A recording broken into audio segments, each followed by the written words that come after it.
Do you have any advice for other disabled people, specifically people with the same disability as you that are seeking to study abroad?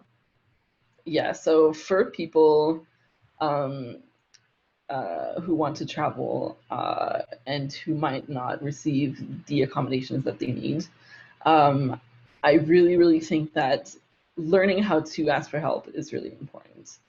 Also, doing your research about which visas that your country um, can have. I know for the U.S. there's different visas and there's different conditions for these visas. I've met a few American travelers when I was abroad, so I've met like a bunch of students and I've met like other travelers and things like that uh, who had visas that were different than mine. So definitely doing your research on the visas, doing your research on what kind of programs like swap that there can be for your country as well is really important because that could be really like your one anchor in like this whole mess. The one thing that stays stable, that office where you can go and ask for help and be like, hey, I lost my wallet, or hey, I need a job, or hey, I need a new place, things like that. So that was really like the key point in my experience that helped me as a person with a disability is having that anchor, that one anchor.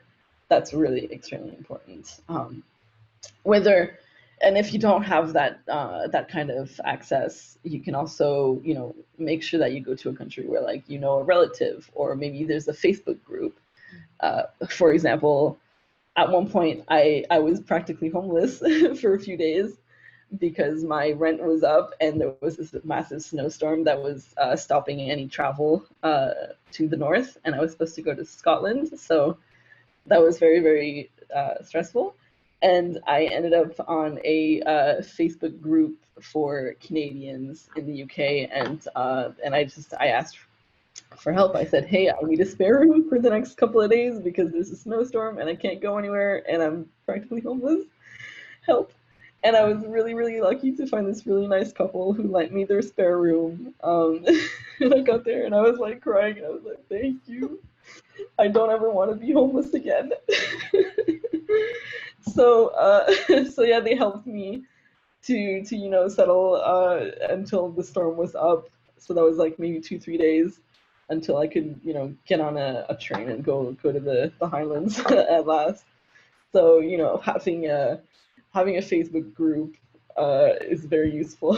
You can see a bunch of people who are living the same experience as you and who maybe have more tricks up their sleeves. Did you find any resources that were helpful while abroad that helped you with your disability? Yes. So like I said, Facebook groups, very useful. Travel agencies for that are also good if you need help. Relatives who are abroad, or like maybe a friend's relative or a friend of a friend who's like, hey, I know somebody who's also in London, maybe they can help you out when you settle, or having your stuff already prepared ahead of time. So if you know that you're going to work abroad, maybe try to get a job before you land, because I did not do that. That was not a good plan.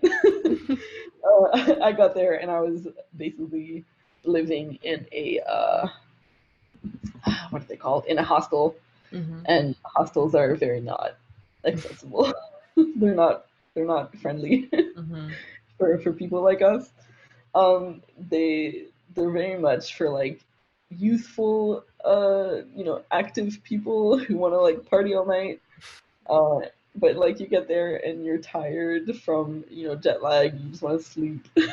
So it's good to get there. If you do end up in a hostel, try to land in the middle of the day, because no one's in there. No one's at the hostel, so you can just sleep during the day. But yeah, because obviously it's expensive to rent hotel rooms all the time. Like hostels were just like my only option. So I had lots of interesting experiences with hostels.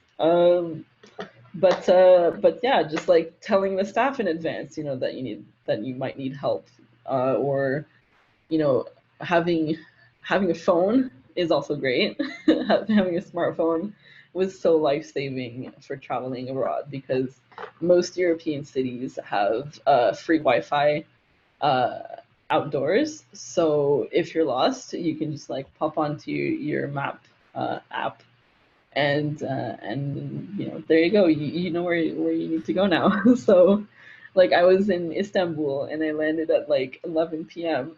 It was really really dark. Excuse me. And it was dark and I didn't know where to go, and then I thought the ferry was closed, so I panicked a little bit.